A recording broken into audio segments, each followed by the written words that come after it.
really excited to be here. I appreciate the opportunity. I come to you from the free-ish state of Florida. And it's nice to be in Texas. I've been traveling a lot lately, so I was in Cincinnati a couple of days ago and I froze my rear end off. So I've actually enjoyed this heat. It's not like being cold, that's why I live in Florida. And so it's been great. Texans y'all are a special breed of people. And I appreciate that. There's definitely a stream of freedom that runs through the DNA in this state, which is always kind of cool. So like I said, I have been doing a lot of traveling recently. I've spoke in Boston a couple of weeks ago because Yankees need to hear the Constitution too, right? And then like I said, I was in Cincinnati. My son graduated from college, so that was cool. But the problem with traveling for me is I hate the whole TSA experience. And I see by the nods, you guys can sympathize. And it's made more frustrating by the fact that everywhere you go, they change the rules, right? So like, when I flew out of Tampa to Cincinnati, when I was flying to Boston, I didn't have to take my electronics out of the bag. And I hadn't flown for a while, so that was a treat. I was excited, because it's a pain to get your laptop out, and you have to get your iPad out, and then you have to put it all back together, and of course you don't have any shoes on, and it's a pain. So I was excited. But then when I leave Boston, I'm all ready to not take my electronics out of the bag, right? No, I got yelled at. Gotta take your electronics out of the bag. I'm like, wait, well, I didn't have to in Tampa, and he informed me that I wasn't in Tampa, which was very helpful. Like I didn't know it. He was not wrong. That's right. He was correct. So then when I went out of Tampa again, 2 weeks later, I had to take my electronics out of the bag. So apparently 2 weeks ago, my electronics were not a threat to national security, and then they were. But be that as it may, it's frustrating because, as I say, they change the rules on you, and then they act all indignant when you don't know what to do, as if I'm supposed to know what version of the rule they're going to roll out for this day. So it frustrates me, and I hate the TSA. Yes. A lot of support there. No, I ballooned it out. So we'll see. I should get somebody and send an email so we can report when you get back what the rule is in Dallas, because I'm sure it's different, right? Today. This is what you get when you centralize airline security with the government. Okay, this is not really surprising, because pretty much everything that the government gets its hands on, it messes up. It's inefficient. It doesn't deliver as it's promised, because I can tell, I worked in the airline industry for a while, and I can tell you that the whole idea of airline security is a farce. And I think the worst part of it is it's dehumanizing. And the TSA really emphasizes that dehumanizing aspect of government. It's the one government agency that can touch your junk. And I'm not talking about this stuff in my carry-on bags. So, did I mention that I hate the TSA? But there's a point to this, because again, I think this is indicative of what you get when you start centralizing things using government edicts and government power. So, all that to say that I am glad to be here despite having to deal with the TSA and whatever experience I will have tomorrow morning. And it's really cool to be able to speak to a chapter of the Bastiat Society, because Bastiat was very influential to me as I was kind of engaging in politics and really formulating what do I believe about political philosophy. And one of the first books that I read was The Law by Bastiat. And then another book that was, or not really a book, but an essay that was very instrumental in my development was his essay on the seen and the unseen. And I'm an economics nerd. I'm one of these people that I read economics for fun, which I know is weird, but it is what it is. And I always thought this particular line from that essay was very telling. Bastiat wrote, "Between a good and bad economist, this constitutes the whole difference. The one takes account of the visible effect. The other takes account both of the effects which are seen and also of those which it is necessary to foresee." So, when you look at it like that, kind of this water, you realize that there's a lot of bad economists, and a lot of them work in central banking. I don't know if you guys keep up with central banking. I work for Shift Gold, so I do a lot of writing on the Fed and central banking. And just a couple of weeks ago, the director of the International Monetary Fund said, you know what? We might have printed too much money during the pandemic. And then she said, but we didn't really consider the consequences of what that might mean. I'm like, I knew. How is it that you, who are supposed to be like directing this, didn't see this coming? I mean, she's either dumb or lying. I don't know which. You guys can decide. She's dumb. Possibly both. Lying. So, but again, this has been influential on me. And then kind of moving from that, Friedrich Hayek, another economist, who kind of expanded on this idea a bit, and he talked about in one of his essays the idea of the knowledge problem, which is a really key fundamental thing to understand in economics. And Hayek wrote, Hayek's really dense, but I think you'll get the gist of this. The knowledge of the circumstances of which we must make use never exists in concentrated or integrated form, but solely as the dispersed bits of incomplete and frequently contradictory knowledge which all the separate individuals possess. So all of that academic speak to say, there ain't nobody that knows enough to centrally plan anything. It's impossible I don't care how smart they are or good intentioned, there's no way that any person or group of people or panel can have enough information and knowledge to plan an economy. It's going to fail every single time. And again, even if they want to get it right, and sometimes I wonder, but even if they want to get it right, they're not going to get it right because it's impossible, right? So I believe that this economic principle really applies more broadly than to just economics. The knowledge problem is a problem in centrally planning anything, like airport security, or viruses, for God's sake. We've got people that think they can micromanage a virus. The climate. Say what you will about climate change. I don't think that there's a panel somewhere that's going to be able to manage the climate. But we have this instinctive thing to try to centralize everything, and it's basically hubris, right? It's this idea that somehow we can get just the right smart people and some good computers, and we can centralize all of this, and we're going to have this great outcome. And the outcome that you always end up with is the frickin' TSA. Makes me mad. Have I mentioned that I don't like the TSA? And I know the TSA is not really the worst of the government agencies. I mean, I'm sure, if I had a magic wand and I could get rid of a government agency, I would probably go for the Fed or maybe the IRS or the Pentagon or something like that. But the TSA, like I said, is just so in your face. So anyway, that's the last I'm going to talk about the TSA probably.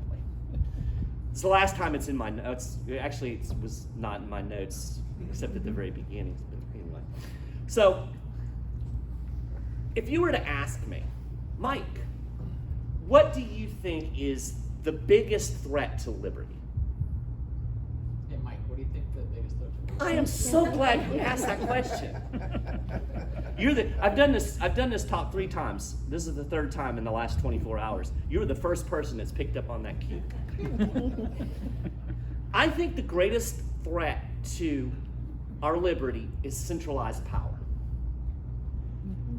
I think that all government power is dangerous.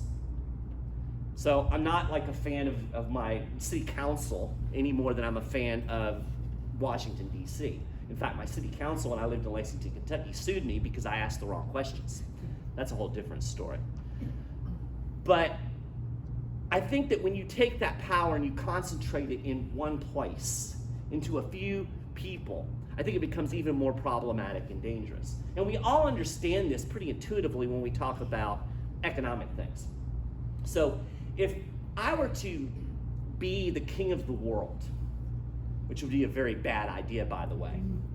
I'm a nice guy, and I don't think the power would go to my head.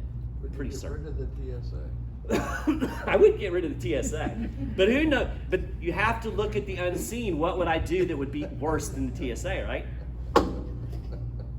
So, monopoly. We instinctively understand. If I was the king of the world, and I was to say, I think it would be a great idea, and this is what we're going to do, The only place that you can ever get groceries from henceforth and now on is Kroger. Y'all have Kroger here, right? My wife actually used to work for Kroger. This is her worst nightmare.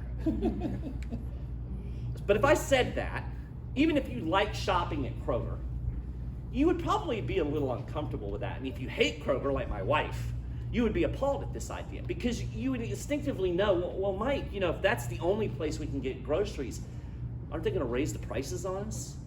Aren't we going to get worse customer service because there's no competition? There's all kinds of problems that go along with this, and we all intuitively get this. Leftists really get this. They hate corporations. They're always, I can't have monopoly. And yet, these are the same people that want to monopolize government in Washington, D.C. And I think that's dumb.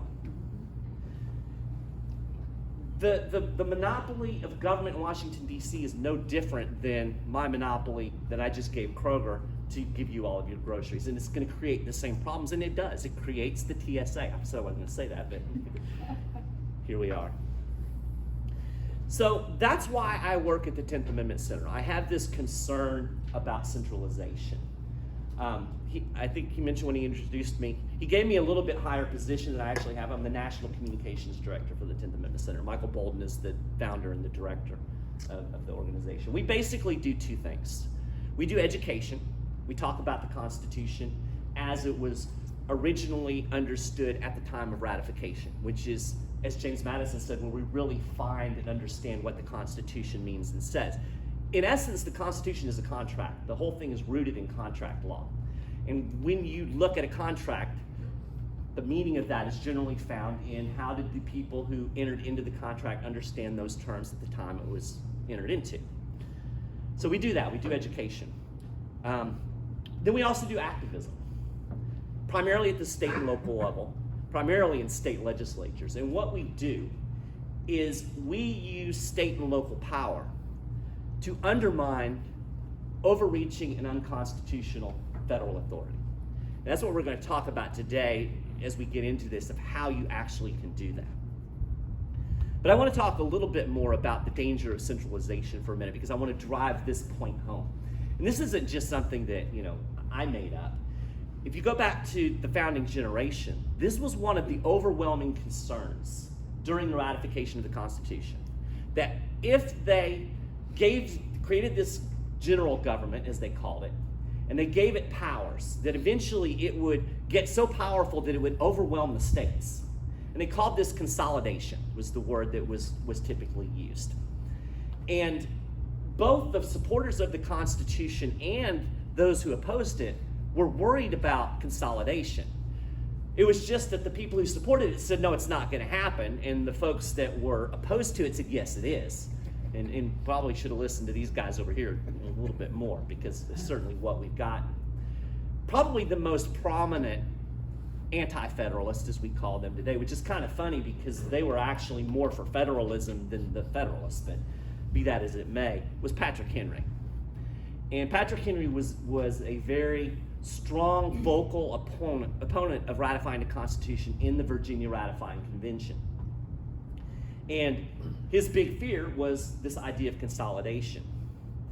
And I think one of the warnings that he gave during the debates, the ratification debates, I think is really poignant, and I'm going to share it with you. Patrick Henry said, when he asks my opinion of consolidation, and he explains what consolidation means. He says, of one power to reign over America with a strong hand. He said, I will tell him I am persuaded of the rectitude of my honorable friend's opinion. His honorable friend is George Mason, who was also opposed to the Constitution. He said that he would be persuaded of the rectitude of his opinion that one government cannot reign over so extensive a country as this is without absolute despotism. And he said, compared to such a consolidation, small confederacies are little evils, though they ought to be recurred to, but in case of necessity.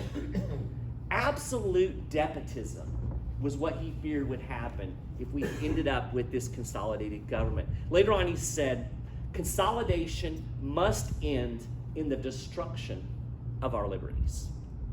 So Patrick Henry agrees with Mike Maharrey. Actually, I agree with Patrick Henry. But I think that's really poignant. That was a very perceptive warning. And think about this. He's saying it at a time when there's 13 states that covered basically just the East Coast, right? They extended in westward a ways, maybe to the Mississippi in some cases. Virginia extended out the Mississippi River.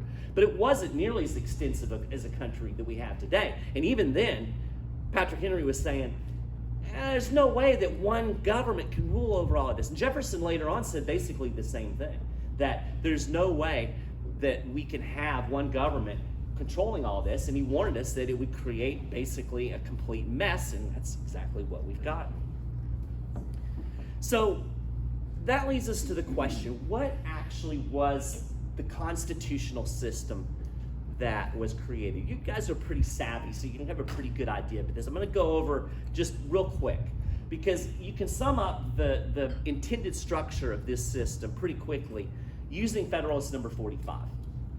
And this was written by James Madison. I like James Madison a lot, if y'all haven't noticed. But in Federalist 45, he kind of laid out in one paragraph what this system was supposed to look like. He said the powers delegated to the federal government by this proposed Constitution. Now keep in mind the Constitution hadn't been ratified yet, so he's selling it. So he's telling us this is what this is supposed to look like. He said the powers delegated to the federal government by this proposed Constitution are few and defined. Few and defined. And then he said those which will remain with the states and the people are numerous and indefinite. So we were supposed to have a system in which the federal government had a very few specifically defined functions, and everything else was supposed to be left to the state governments and really the people through their state governments. And he went on and he kind of explained that the federal power, the national government, would handle national things, national defense, foreign trade, war and peace, things that you need kind of a union to face out to the world, right? But he said all of the things pertaining to the life, liberty, and prosperity of the people and the internal improvements of the states, he said those would remain with the states.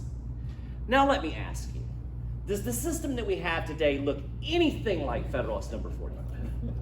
Obviously not. We have a federal government that exercises almost absolute power over 300 and I guess almost 50 million people. The federal government is so powerful that it actually tells you how much water you can have in your toilet and what kind of light bulbs you can screw into your light fixtures. That does not sound anything to me like a government of few and defined powers. It sounds like a pretty consolidated government. And do we have despotism? I would argue that we do have despotism. So here's the irony of all of this. We have a system that's been broken. And I think part of the reason that it's been broken is that a lot of people like consolidation because it creates what I call one-stop political shopping, right? If you want some policy, it's much easier to go to Washington, D.C. and get that done and have it imposed on the entire nation than it is to go to 50 different states to try to get something done. That is exactly why people are so upset today that are pro-abortion about the possibility of Roe v. Wade being overturned. Because all it's really going to do is send it to the states. And you're going to have some states that are going to allow abortions. You're going to have some states that aren't. They can't stand that. They want it all to be imposed from above. And even people who, libertarians will get caught up in this. They think if we can get the right people in the Supreme Court, then they can die. No, it never works. It ends up with despotism. And you can kind of look, if you go and look at some of the decisions that the Supreme Court made, like 90% of them are in favor of government. And maybe 10% of them, you get a few breadcrumbs thrown to you. And think about it intuitively. The Supreme Court is 9 politically connected lawyers who get their paycheck from the freaking federal government. So when the federal government, when they're asked to decide who gets the power, Mike or the federal government, who are they going to go for? It's kind of like, I've used this analogy before, it's kind of like if I'm in a debate with Jennifer, and we're having a knockdown, drag-out debate. I said, I've got a great idea. We need a moderator for this debate. Let's get my mother. My mom passed away in the fall, so she can't do that. But if she could, my mom was a wonderful woman. She was a pretty objective woman, a fair woman. But who do you think she's going to side with in this debate between me and Jennifer? She really liked her son. I promise you that Jennifer's host. But yet that's the system we have, right? And it just doesn't work. So why decentralization? I'm just going to real quick give you 3 reasons I think decentralization is better than centralization. Number 1, you can see what works. It's the laboratory of ideas. You have 50 different states. You have a problem with healthcare. You can get 50 different solutions. And maybe Texas comes up with one that works really well. I promise you, if they do, other states are going to copy that. And then California comes up with one, and it's a train wreck and bankrupts the state. Well, other states are going to go, let's not do that. So it lets you see what works. It creates, the second point, what I call jurisdictional competition. Not just between states, but between states and the federal government, which is a very important key that we're going to get to here in just a second. It's important to have competition. It's important in economics. It's important in government because it creates tension, and tension is good. And then finally, if all else fails, you have an escape valve. Is there anybody here that came to Texas from California? So we got 2. Refugees, right? No escaping. Yeah, escapees. So I live in Florida. With the middle finger in the rear view mirror. Love it. I moved from Kentucky to Florida. Actually, I lived in Florida for most of my adult life, and I went back to Kentucky, and we pretty quickly decided that once we got all these kids out of school, we were going back to Florida. Part of the reason is I don't like being cold, and I really like the beach. There's no beach in Kentucky. But another part of the reason was financial, because Kentucky has a state income tax. Florida does not. That's more money in my pocket, right? So I was able to escape a worse tax jurisdiction. We've got bajillions of people coming to Florida now from New York, New Jersey, the COVID hellholes. And I'm just praying that they don't bring their stupid politics to Florida with them. So you have an escape valve. So those are just 3 reasons that I think decentralization are good. And I could get into other things, but I think most of you probably intuitively agree with me, or you wouldn't be sitting in this room tonight. So we could agree that decentralization is good. And if you don't agree, just be quiet for a while. And we can agree that the system that we have now is certainly not decentralized. So then the $64,000 question is, what do you do about it? What can we do about it? Because I don't want to just come here and stand up in front of you and depress you or tell you things that you already know. I want to give you a solution to this problem. How can we decentralize when we now have, I would argue, the most powerful government in the history of the world? And we could debate that, but I think if you look at the overall scope, the amount of money that it spends, its reach of empire across the world, the way it controls the global monetary system, I think we could argue that there's never been any government as powerful as the central government here in the United States. Not to mention all the things that it controls over us, right? I mean, down to education policy in your county schools. So what do we do about it? Well, there's this thing called nullification. It's a really fancy word. It's a scary word to some people because they think it's racist. There's some people that think everything is racist. So there's that. How many people are familiar with nullification? Okay, it was pretty good number. There are actually 2 definitions of the word nullification, and it's important to kind of parse this out a little bit as we get into practical strategy. The first definition of nullification is a legal definition. So basically, if a court strikes down a law, the court has nullified that law legally. When that happens, the law is erased from the books, it no longer exists, it is gone. And when you talk about nullification in the political sense, most people think that's what you're talking about. If I say a state can nullify a federal law, people think that means that somehow the state does something and then that federal law disappears. And I could argue that is a legitimate thing, within the constitutional system. And I would win that argument. But in the world that we live in, practically speaking, if I go into a court, I ain't going to win that argument. If you want to know more, here's where I pitched my book. I wrote a book. Actually, I've written a couple of books, but I brought some of these with me. It's Constitution Owner's Manual. And I go through many of the clauses in the Constitution, the biggies, the Supremacy Clause, General Welfare Clause, necessary and proper, and I talk about things like war powers. And I go through the eyes of those who supported the Constitution during ratification, talk about what these things mean and what was intended. I also talk about nullification and the history of it, and I'm going to touch on it a little bit, but I have 4 more of these books. I brought 30 with me. I've sold most of them, but I've got 4 more. I don't want to take them back to Tampa with me.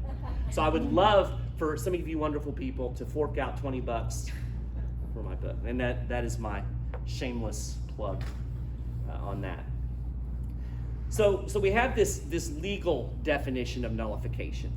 And again, there's an argument to be made.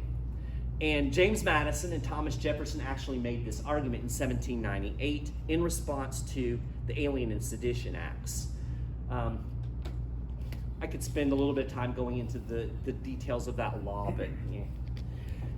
I'll just tell you a little bit about the Sedition Act, which was the 4th of these 4 laws that made up these acts. Basically what it did was it made it illegal for anybody to criticize the president or the Congress. They left the vice president out because that was Thomas Jefferson. They didn't like him. So it was okay to criticize him. But it was not okay to and it was illegal, and they threw people in jail. Now, you can imagine if you're a politician and you're in the party that's not in control and you can't criticize your opponent, that's a problem, which is exactly why John Adams really liked this Alien and Sedition Act. There was other aspects to it as well. They sold it as national security, of course. So Thomas Jefferson, James Madison recognized that this was going to be a problem, and they figured, well, we need to do something about it. So they wrote 2 documents, which are often kind of tied together, called the Kentucky and Virginia Resolutions of 1798. Thomas Jefferson wrote the ones for Kentucky. James Madison wrote the ones for Virginia. They were actually introduced in those state legislatures and passed.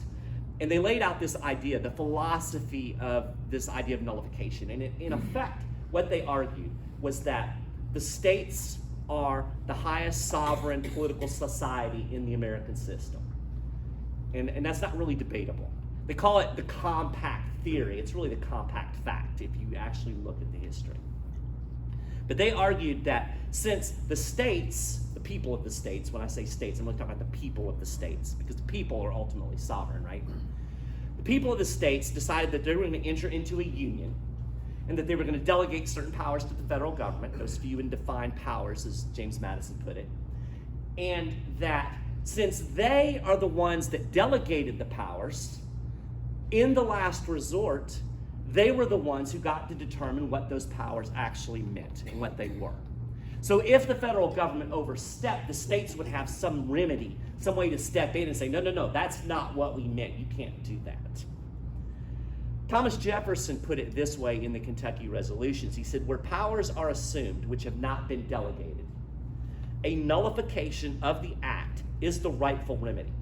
That every state has a natural right, in the case not within the compact, so anything not within the Constitution, to nullify of their own authority, because they have authority, all assumptions of power by others within their limits. So I actually encourage you to take some time. It'll take you maybe 30 minutes. Google Kentucky and Virginia resolutions and read both of them. They're not that long. When I first did this about 12, 13 years ago, it blew my mind. It's like, how did I not know this? You know, I went to college. I took advanced history courses. I should know this. They don't teach this. Surprisingly, the government schools don't teach you that the government isn't supreme. Again, very shocking. It's what you get when you consolidate and nationalize education. But as I said, when you bring up this idea from a legal sense, the courts have so bastardized the Constitution that you're not going to win this argument in court. People are going to tell you you can't do that. The federal government is supreme. The states don't have this authority. And if it ever was to go to court, you're going to lose because, again, my mother, Jennifer, it doesn't work. But here's the good news. There is another definition of nullification. It's what I call practical nullification, or just kind of the common definition of nullification. And basically, it means to make something ineffective in practice. So the law, or the thing that's being nullified, is still on the books, still exists. It doesn't go anywhere. But it's not enforceable. It doesn't really exist in practice or in effect. Best example is driving on the interstate in Dallas, or any place in Texas, or any place anywhere, really, except in rush hour. This doesn't apply because you're only going like 2 miles an hour, I've just discovered. But normally, on a normal day, the speed limit sign that I pass says 75. There's not anybody driving 75. If you're driving 75, you're going to run over. The speed limit has been nullified in practice and effect. The law is on the books. The cops can enforce it, and they try a little bit. But really, the flow of traffic is not going 75 miles an hour. They can't make it go that speed because you don't want to go that speed, so therefore it is nullified in practice and effect. So we can actually nullify federal power in practice and effect, even though we can't really do it in the system as it exists legally. So how do we do this? What am I talking about? Am I nuts? No, I'm not. Again, James Madison gave us the blueprint for this in Federalist number 46. So in Federalist number 45, he lays out this idea that the federal government was to be limited. People ask the obvious question, if it's supposed to be limited, who makes it that way? Who says? I mean, we all know that you can't just take the Constitution and wave it in front of a politician and go, oh, there's the Constitution, well, I'm not going to do this thing anymore. That doesn't happen. In fact, James Madison called constitutions parchment barriers. Parchment barriers don't stop anything. You have to have some type of enforcement mechanism. So people are asking, okay, James Madison, you're telling us that this is going to be a limited federal government. How do you keep it that way? And James Madison said, thanks for asking. Here's my strategy, laid it out in Federalist number 46. He said that when the federal government commits an unwarrantable act, and by unwarrantable, I think he meant unconstitutional, something that was outside of bounds. Interestingly, he said, and even when the federal government commits a warrantable act that just happens to be unpopular, he said the means of opposition are powerful and at hand. So, constitutional or not, James Madison said there are things that you can do, means of opposition, that are powerful and right here at your hands. And he lists some things out. Some of them are kind of boring, and we try them, and they don't work great. Like he talked about governors could protest to Washington, D.C. You could do petitions. He didn't really mention this, but one of the favorite in the United States is to vote the bums out, which is great until you get new bums. But then he gave one little tidbit, one little sentence, few collection of words that I think are some of the most powerful words that we can grasp onto if we care about freedom and liberty. He said, when the federal government commits these unwarrantable acts or these warrantable acts that are unpopular, we can have a refusal to cooperate with officers of the Union. Those are James Madison's exact words. When you say this, when you start talking about nullification, people think, oh, you're one of those anti-government radicals. Okay, well, so is James Madison. The father of the Constitution is an anti-government radical because this is his idea, not mine. I'm happy to use it, but I didn't come up with it. A refusal to cooperate with officers of the Union. So what does this look like in practice? Well, we have a really good historical example dating back before the Civil War. Now, interesting, I mentioned in passing that a lot of people will if you start talking about nullification, you start talking about states' rights. I hate that term because it's not really rights, it's more about state powers. But when you start talking about this, people say, oh, that's racist. We settled this in the Civil War. Those Confederates tried this nullification business and it didn't work. The dirty little secret is nullification was never used to support slavery. Nullification was actually used in opposition to slavery. Nobody knows this because, again, government schools don't teach this part of history. But there was a law passed in 1850 known as the Fugitive Slave Act of 1850. I say it's one of the most draconian laws ever passed by Congress. in effect, what it did is it allowed any person to find a black person up north, claim them as their property, and then take them back into slavery. So the idea was that they could catch runaway slaves. But the way it worked in practice was you could drag free black people into slavery. Because the problem with this was a person that was accused of being a runaway slave wasn't allowed to testify in their own defense. They weren't allowed to offer any proof that they weren't a slave. It was basically the word of the slave catcher or the owner. These air quotes. So a horrible law. Northern states said, this isn't right. We're not doing this. And they passed a series of laws that are known as personal liberty laws that effectively blocked the enforcement of the Fugitive Slave Act. They would do things like, I like the one in Michigan. It's a good example of some of the things that they do. They prohibited slave catchers from using county or state jails. So where are you going to put them? Because there weren't any federal jails. And in Michigan, they actually insisted that if somebody is going to be accused of being a runaway slave, they get a jury trial. Seems simple to us, but this was the Supreme Court had said you can't do that. And they said, no, we're going to do it anyway. Where these personal liberty laws were enforced and applied, it greatly reduced the number of runaway slaves that were sent back into slavery. And in the far north, in states like Massachusetts, Vermont, that were very aggressive. In Massachusetts, they actually put in their personal liberty law that if you were a state employee and you assisted any way in this system of slave catching, that you would lose your position in the state government and you would be forever barred from ever holding a position in state government again. So it was very effective. And in Massachusetts, once these laws were passed, the rendition of fugitive slaves almost went to zero. So we have that beautiful historical example. I love it because it's just. I love it because it undercuts this whole idea that nullification is racist. And I love it because it worked. So fast forward to today. The best example that we've seen is in the legalization of marijuana. Now, some of you might be like, I don't like marijuana. That's cool. Don't have to.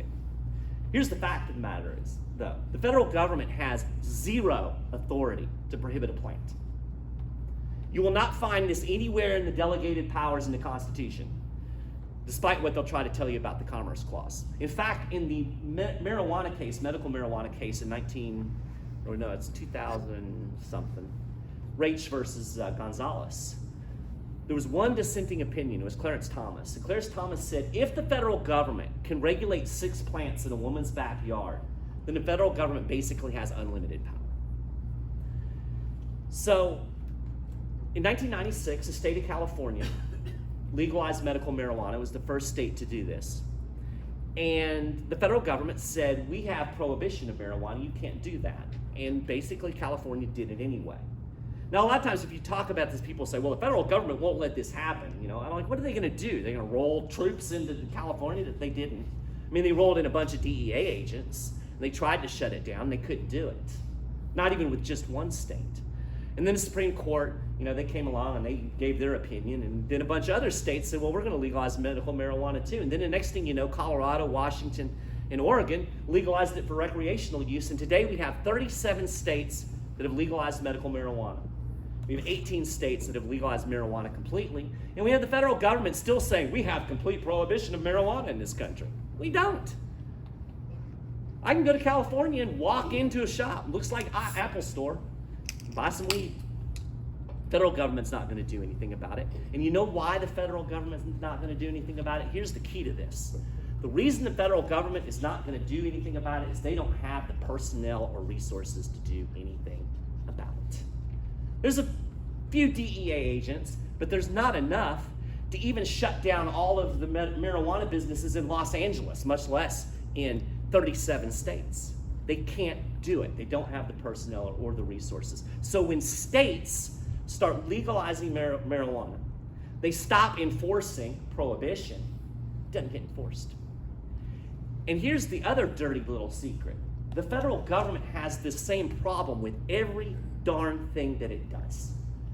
Virtually everything that the federal government does requires the assistance of state and local governments. You can do this if you've ever watched on TV and you've seen like one of these big drug busts. And you'll see that, on camera, they do the B-roll footage, and you'll see like 1 or 2 dudes in DEA jackets. And then there's like 47 local cops and sheriff deputies. So what happens when the local cops and the sheriff deputies say, we're not showing up for your little party? Those 2 DEA agents aren't going in there by themselves. Not gonna happen. Doesn't happen. Which is why effectively the federal government's given up on marijuana prohibition. It will still go after some of the big smugglers, and they still do some things in the banking system that are pretty nasty and dirty. But by and large, federal prohibition's over, and it's only a matter of time before they just admit it, and they'll legalize marijuana, and then they'll run around and say, oh, look what we did, we're so great. We all know the states did it first. So what we can do from a practical standpoint is we can take this weed model and we can apply it to guns. We can apply it to Obamacare. We can apply it to the EPA, the FDA. Most of the things that the federal government is trying to enforce, they need the state assistance. States can simply say, we're not doing this anymore. We are not helping, and when that assistance is withdrawn, things don't get done. So you could, and this has been done. The state of Missouri and the state of Arizona last year both passed what they call Second Amendment Preservation Acts, which effectively limits or stops state and local enforcement of some or all federal gun control. So the feds, ATF, they can go in there and try to do their best to enforce whatever gun control comes down the pipe, but I guarantee you they're not going to be able to do it any more than they could stop weed. So we need to do more of this. Saying no. No is a powerful word. I mean, a 3-year-old can do this, right? 3-year-old can say no. It's a powerful thing. Now, when I talk about this, I get 2 big objections. The first objection is legal. You can't do that. There's a supremacy clause. If you read my book, you'll understand the 4 lucky people who give me $20. You can also get it on Amazon, by the way, so you're not out. But you will find out that the supremacy clause doesn't quite mean what people say it means. It doesn't mean the federal government can do any darn thing it wants. Nevertheless, doesn't really matter, because there's a legal precedent. It's called the anti-commandeering doctrine. Has anybody ever heard of the anti-commandeering doctrine? I've got 1 nod, yes. You're not sheriffs or something, right? Kinda. Sheriffs were involved in one of the cases. So anti-commandeering doctrine, it's a legal precedent. It dates back to 1842. First case was Prigg versus Pennsylvania. It was actually a fugitive slave case.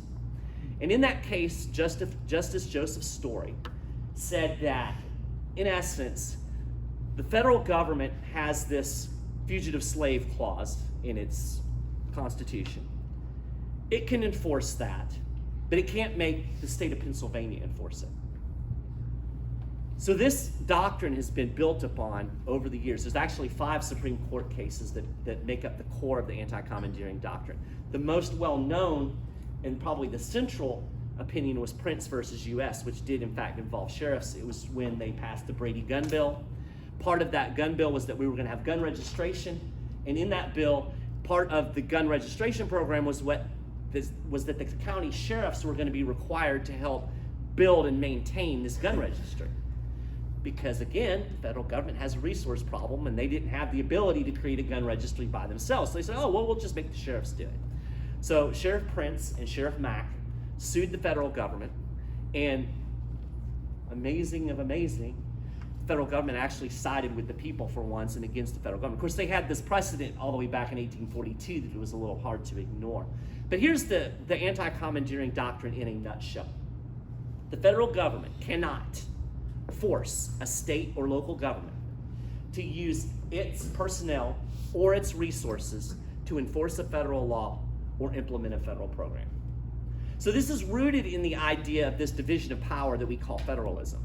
And as I explained it this morning, in essence what the court is saying is that the state of Texas has stuff. You've got personnel, state representatives, state employees, and you've got resources, you've got state money. And those things belong to the state of Texas. The federal government can't come in and tell the state of Texas, you've got to use your people and your stuff to do our bidding. So it would be like if David here has a lawnmower, I can't go to your house and demand that you let me have your lawnmower. You know, I can't do it because it's yours, right? But you could have it. Well, yeah, because you're a nice guy. And here's what happens. In many cases, the states do provide those personnel and resources, but they don't have to. And they shouldn't in most cases. You should let me borrow your lawnmower because you're a nice guy and I'm not. I'll give it back. But you should not help the federal government support unconstitutional federal gun control. Nobody should do that. And you don't have to. So you have this legal doctrine, okay? I'll get to questions in a minute. Second objection that you get is, well, the federal government is going to take away all our federal funding. We need federal funding. My first answer to that question is quit taking the money from the federal government, for God's sake. But then, then you get into the argument, well, they're taking it from us, so we should get it back. I get that. But here's another dirty little secret that nobody will tell you. We've all heard of sanctuary cities, right? These are jurisdictions that have refused to enforce immigration laws. Texas is actually the opposite of that. Texas requires state and local resources to be used for immigration control. But some states, California particularly, has basically said we're not going to assist in this. And you might remember that when Trump first was in office, he made a big deal about this, about sanctuary cities. And he said he was going to shut them down and we're going to defund them. If you haven't noticed, California has not been defunded. No, none of these jurisdictions have been defunded, and the reason that they haven't been defunded is that the federal government can't defund them. And then this again is part of this anti-commandeering doctrine. One of these cases was actually the Obamacare case, which by and large was awful. But there was one little piece in there that I think was very important. Part of the Obamacare thing was that Medicaid was going to be expanded. Or was it Medicare? I get the two confused. Medicaid, yeah, they're going to expand Medicaid. And if the state didn't expand Medicaid, well, then they were going to take away existing Medicaid funding. So it was kind of a carrot stick approach. You can expand this and it's going to be great, or you can not, and we're going to take away your funding. The court ruled that the federal government can't take away existing funding just because you don't want to expand their program as part of this anti-commandeering doctrine.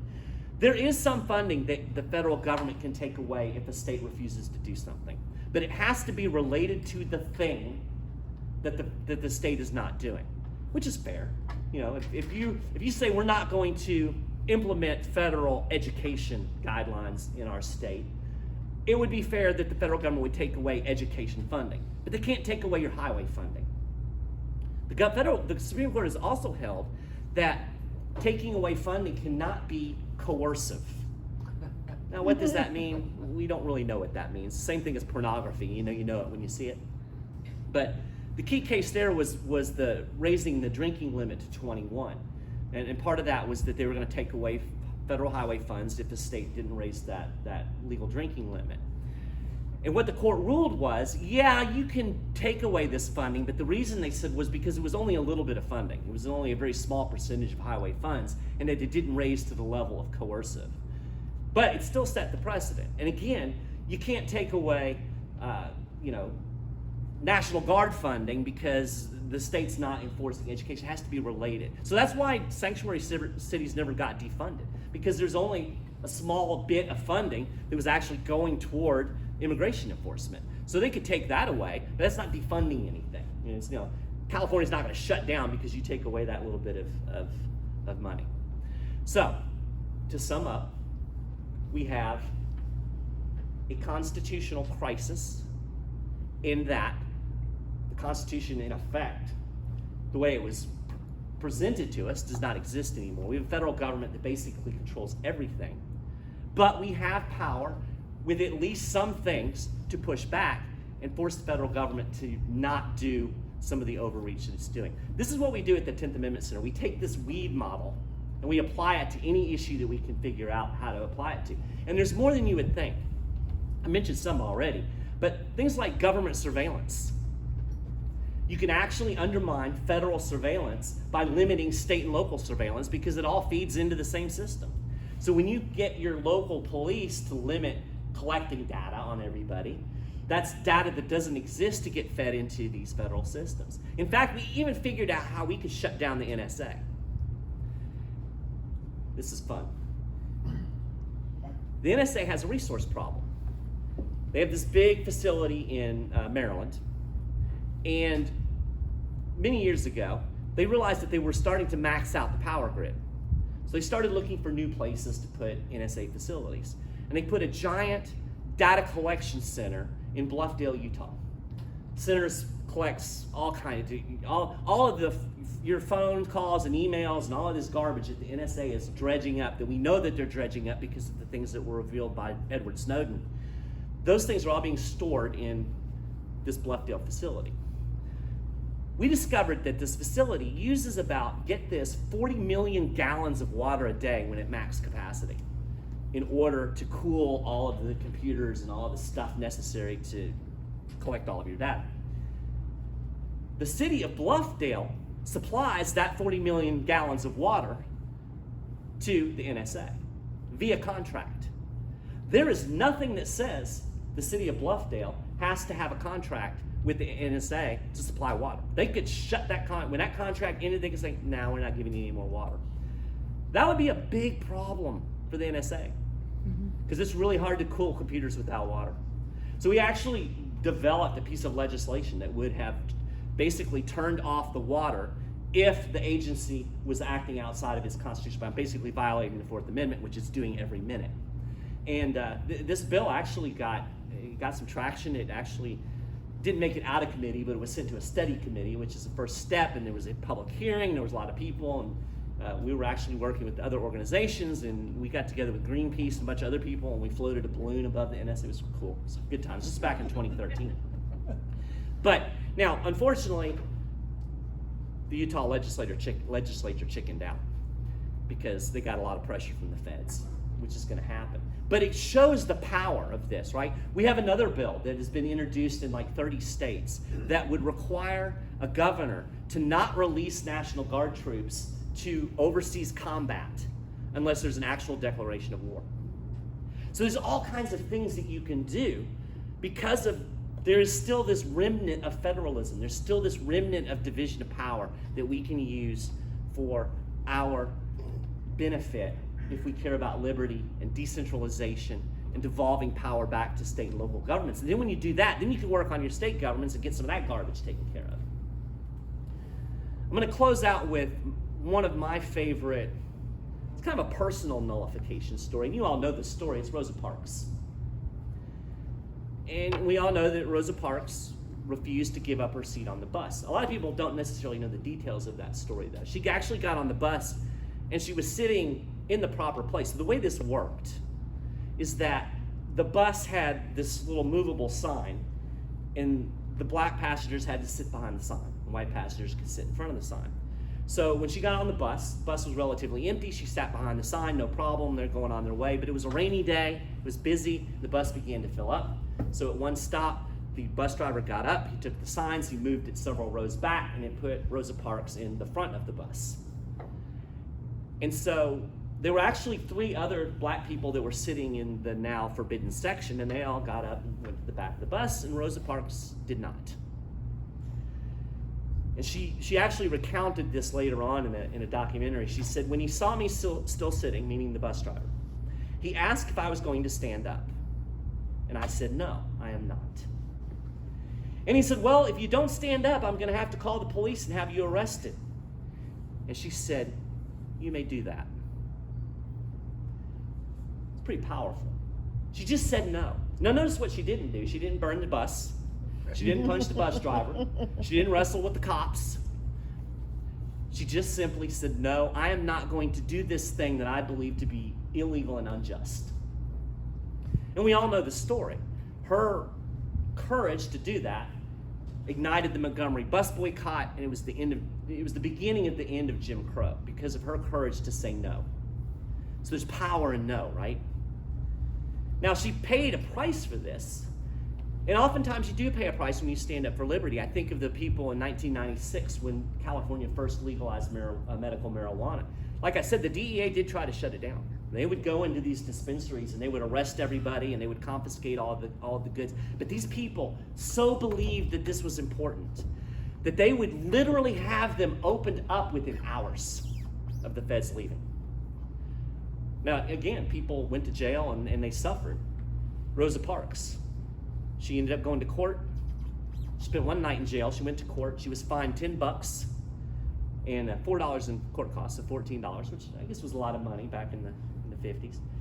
She also lost her job as a seamstress. They didn't want all this publicity at the local department store. And later on, she was asked, well, why did you do this? And I think her answer reflects very much how I feel. And I think it's probably going to reflect how many of you feel as well. She said, people always say that I didn't give up my seat because I was tired. And that wasn't true. I was not tired physically, or no more tired than I usually was at the end of a working day. And she said, I was not old, although some people have this image of me as being old. Then I was only 42. She said, no, the only tired I was tired of giving in. That's powerful. I feel that way a lot. You know, TSA, I argue with those people a lot. They don't like to see me coming. But there are days when I really would like to say, no, you're not going to touch me. And then I wuss out because I got to get on the plane and because I got to go to Dallas and talk to you guys, right? But I think of that courage. I am tired of giving in. And maybe we don't have to go to jail or, face down the TSA agent. Maybe I should, I don't know. But I can do this. It's relatively cost-free. We just have to change our focus on the way we do politics. We tend to focus 99% of our political energy on Washington, D.C.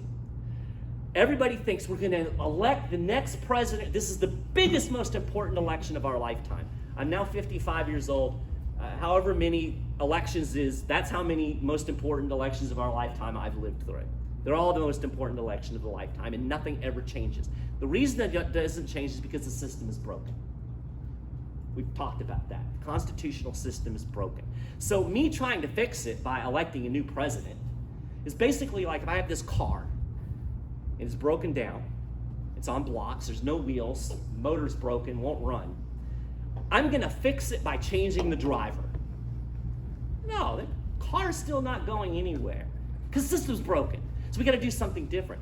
I would love to see people spend more energy on changing out their governors, changing out their state and local representatives, changing out their state senators. It's a lot easier to ratchet out a state representative than it is to ratchet out a congressman. And believe me, if you took half of the money that was spent in a congressional race and focused that on 4 or 5 state legislative races, you would flip those in a second. So we need to focus more on undermining federal. I'm a big fan of bottom up. Start local. Move up to the state. Then we'll take care of the feds because they can't do anything without the state and local governments anyway. So, that sums it up. I actually kind of circumvented my notes because that Rosa Parks story is supposed to be the end, and then I kept talking. It's a problem I have. But I think we do have a few minutes. I would be happy to take some questions before we go, and I've got one right here in the very back. I'm surprised you haven't mentioned constitutional convention. Yeah, it's not my thing. I do nullification. What he's talking about, I think, is some people call it the Convention of States. It's basically would create a constitutional, not really a constitutional convention, but it would invoke the mechanism in Article 5, which would allow some amendments to the Constitution, which would maybe rein them in. I'm not against it. I don't oppose what those folks are doing. I'm the kind of person, I like whatever train you want to ride on to try to bring back liberty, I'm all for. I have some skepticisms of constitutional amendments because they can't follow what we've got. So I'm not convinced we're gonna change the words and that they're unless we get the willingness to enforce it, we're just gonna have more parchment barriers. My other issue is I've spent the last decade working in state legislatures, and I can tell you that most of the political power at the state level is garbage as much as it is at the federal level. We can get some stuff done, but the problem is that the people that are in those positions of power that would run that convention of states, I'm not convinced that they would give us good amendments. I could be wrong. That's just not something that I focus on. I focus on this, and those folks, if they can create a good mechanism, then that would be awesome. I hope it didn't hurt his feelings. Anyway. Yes, sir. Speaking from bottom up, to what extent is jury nullification still used? jury nullification is not used nearly enough. It's not something that we do at the 10th Amendment Center because FEJA exists. I don't know if y'all are familiar. I can't remember what FEJA stands for. Fully Informed Jury Association. And I'm actually good friends with the lady that runs that fantastic organization. Jury nullification, if you don't know, is basically the power that we have as jurors to not convict somebody, even if they've broken the letter of the law. If it's an unjust or unconstitutional law, simply not convicting. And there have been some cases recently in some of the drug laws that have been basically nullified in jury nullification, but it should be used more. It's difficult because the judges won't tell anybody about it. They're not allowed to, are they? They're not allowed to in a lot of states, yeah. There's actually been some proposals in New Hampshire. There's a couple other states that have had proposals in the legislature that haven't passed yet, but they keep gaining traction to allow fully informed juries, where the judge at least has to tell them that they have that option. So, but if you're interested in jury nullification, I highly recommend check out FEJA. I don't know their website, but if you Google FEJA or Fully Informed Jury Association, you'll find it. All right, we'll go here and then we'll work that way. Okay, what's your opinion about sanctuary cities? My opinion as a policy, or my opinion on I don't want to get into immigration because we won't get into a big argument, but Isn't that a nullification? absolutely, Absolutely absolutely it is. Right? Absolutely it is. Okay, so there's some negative aspects of There's negative aspects to anything. Yeah. And I've met people that want to. We need to overturn the anti-commandeering doctrine because of this one thing, and we've got this whole plate of things. My thing is when we move things back to the state level, then you can work at your state level. Texas is done. Like I said, Texas actually passed a law, I think 2019.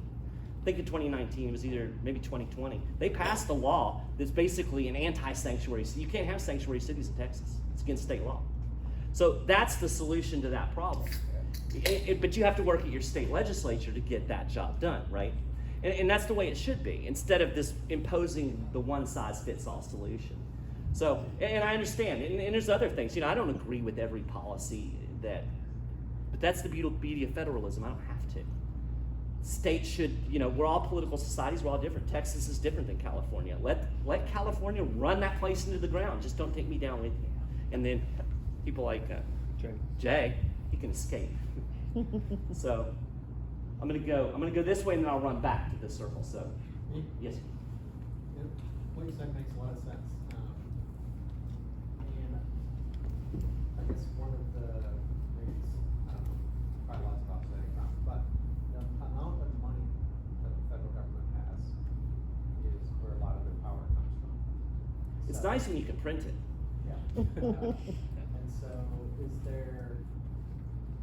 you have a way that this nullification could be used to cut how much money they have, or how do you, or do you just think, I guess, that will just kill itself? How do you solve, or how do you think about the fact that they just, okay, you can nullify stuff, but they just still have Right. so many resources and so much power? How do you get rid of the Federal Reserve? If I knew the answer to that question, I would love to. There are ways to undermine the Federal Reserve. We actually, if you go to 10thamendmentcenter.com, you'll see how we approach some of these various policies. Now, there's no way that a state can get rid of the Federal Reserve, obviously. Well, the Federal Reserve wouldn't even be so damaging if the federal government was operating at 10%. Well, right. That's true. But then again, the federal government couldn't spend all the money that it spends if it didn't have the Federal Reserve monetizing all the debt. So it's kind of a two-way street. But one way to undermine the Federal Reserve is currency competition, creating ways for people to use alternative currencies. So gold, silver, crypto, and we've started to see some of that. So first step is just get rid of state income tax or state sales tax on gold and silver. Make it easier for people to get it so that they can actually use it in transactions. They did this in Utah. Utah passed what they call a Legal Tender Act a number of years ago, in the 90s, I believe. And once that happened, there's a company that actually came into existence called Utah Precious Metals Association, I think, UPMA. And they've created this thing called a gold back. It's basically it's a bill that has a certain set amount of gold in it. very small amount that's equal to a certain dollar amount, and they're selling these. You can go. They have them in New Hampshire, Wyoming, Utah, and maybe Nevada.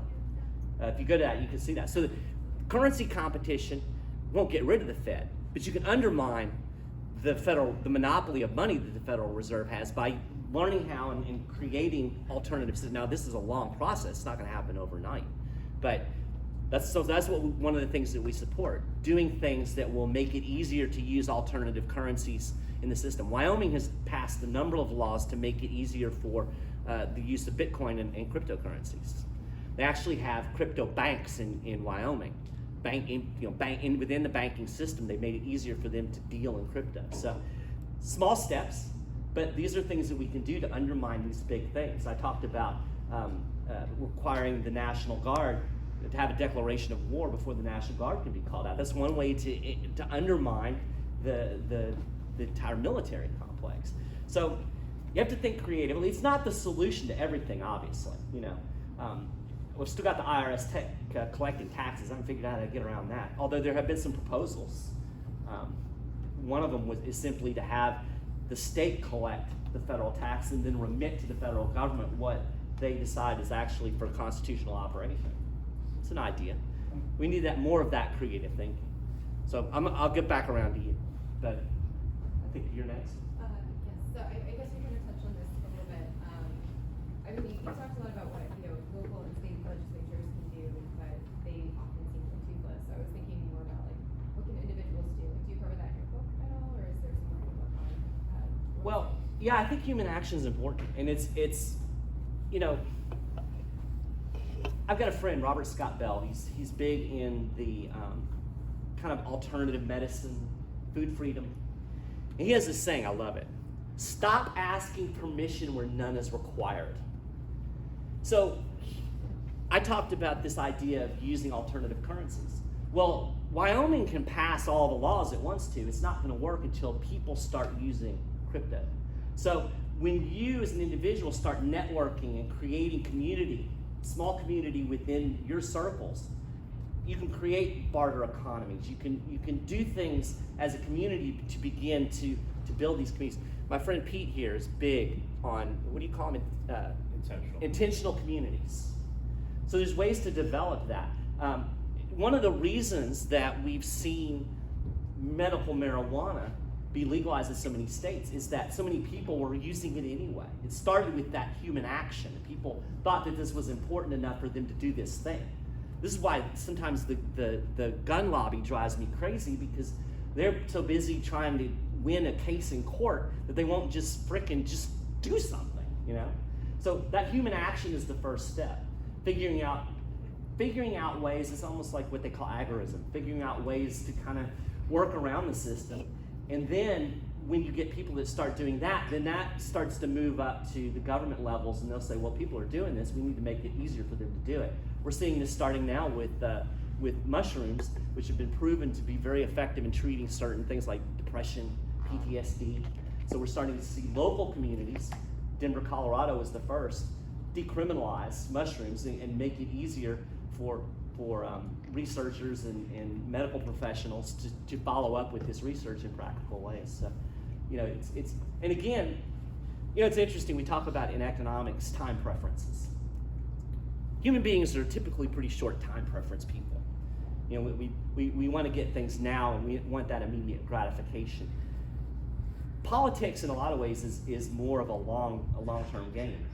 I'm doing what I'm doing now, not really so much for myself, but for my kids, and if I ever have grandkids, But I think that's a great question. So it is important as individuals to figure out, okay, what can we do? Do we want to get rid of the Fed? Well, let's start figuring out, ways to actually use alternative currency. Undermine that monopoly. Because I tell you what, the dollar ain't worth a whole lot, and it's not going to be worth any more tomorrow. So if we start using a currency, and I'm not saying that Bitcoin's necessarily the solution or whatever, but if we have competition, something will rise to the top that's better than this thing that they're printing trillions of. Get this, okay? I was telling somebody about this today, it blew their mind. The balance sheet of the Federal Reserve, which basically tells you how much money that they've created, how much debt that they've monetized. The beginning of the pandemic, it was at about $4 trillion, which was an absurd amount of money. In fact, if you go back to before 2008, it was like 800, just under 900 billion. So after the financial crisis during the Great Recession, they ran that up to $4 trillion. Ben Bernanke swore that this was an emergency measure. We're not monetizing the debt. We're going to sell all of these bonds. We're going to shrink the balance sheet back. Yeah, all right. They didn't do it. They got down to maybe 3.8 trillion. Woo. Then the stock market crashed in 2018. And as soon as the stock market crashed and the economy started getting wobbly, they went right back to cutting interest rates and right back to printing money. This was before the pandemic. During the pandemic, in the last 2 years, they have run the Federal Reserve balance sheet to $9 trillion. That means they've effectively injected $5 trillion more into the global economy. That's absurd. The dollar is not going to survive forever. It can survive for a while because it's the reserve currency. People need dollars, and we've got it. We're starting to see that being undermined. So I would be very interested in trying to figure out alternative currencies given what could be coming down the pipe in terms of, anyway, that was a long bunny trail. We'll go to you.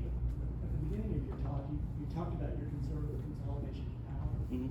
You spent the entire talk talking about government. Do you worry about private power at all, or is that not concerned? I do worry about private power, but I find that oftentimes private power is supported by government power. For sure.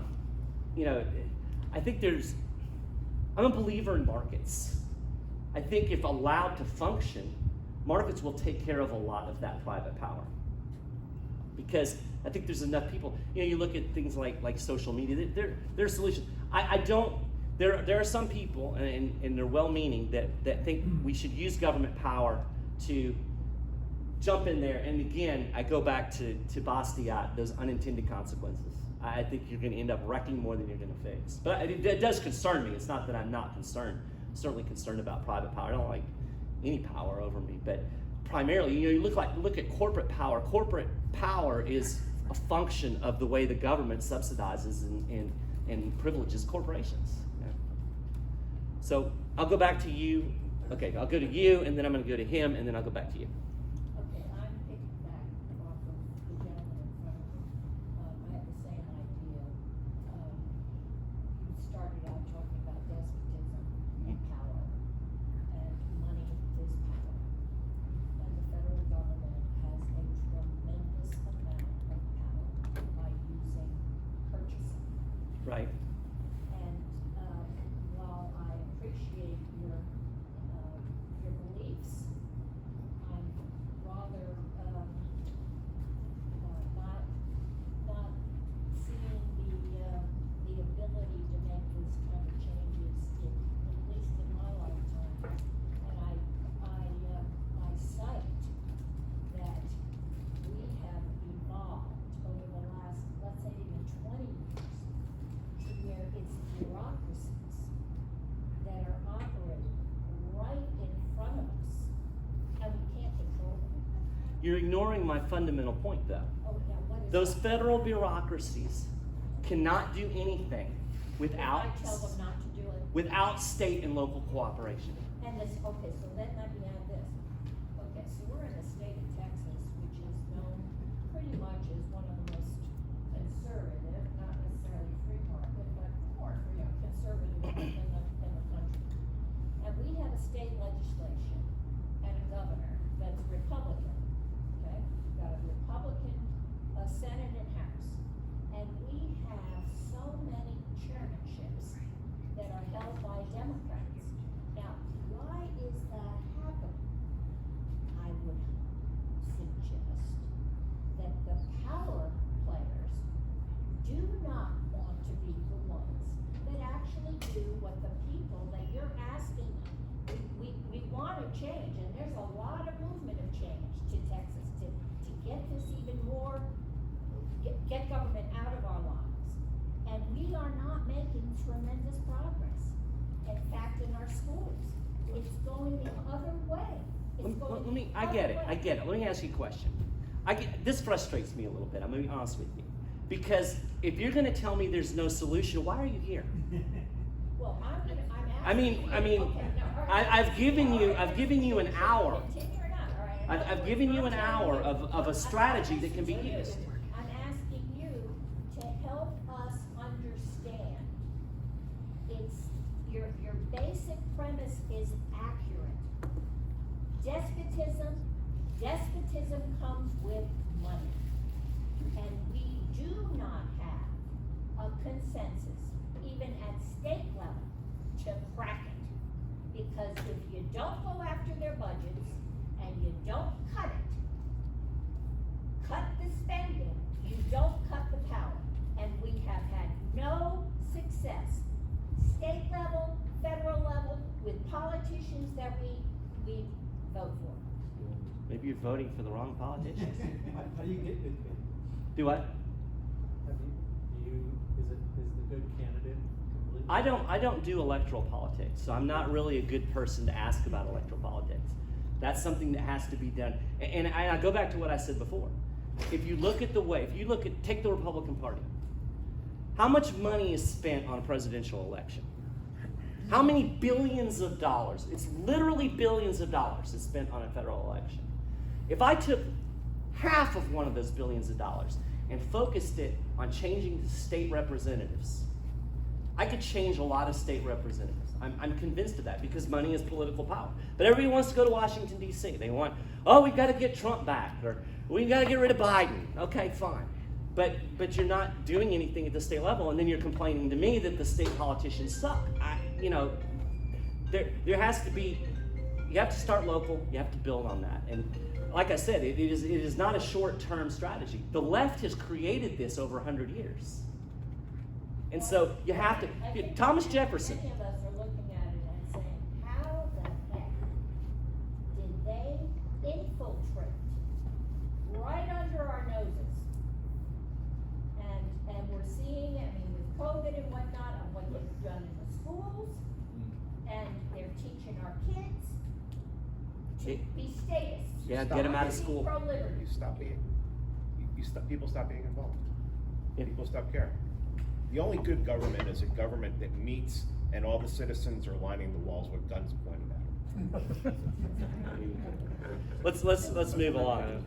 I want to go to him, Yeah. and then I'm going to cut it off because my voice is about gone. Do you know who the YouTuber George Gammon is? Who? George Gammon is a YouTuber. I do not. He's suing the Federal Reserve using a Freedom of Information Act. Do you know anything about it? I don't. Okay, don't worry. I'll check it out though. What's the name again? George Gammon, he's a YouTuber. He speaks about finance and macroeconomics, and he's quite wealthy. He's employed a lawyer, Okay. and he's got a kind of GoFundMe to sue the Federal Reserve. Okay. George Gammon, Gammon. Yes. Okay. Search for George Gammon macroeconomics, you'll find it. I'll check it out. All right, I'm going to wrap it up. It's 8:02, so I think that's a good time to wrap it. Thank you guys really so much.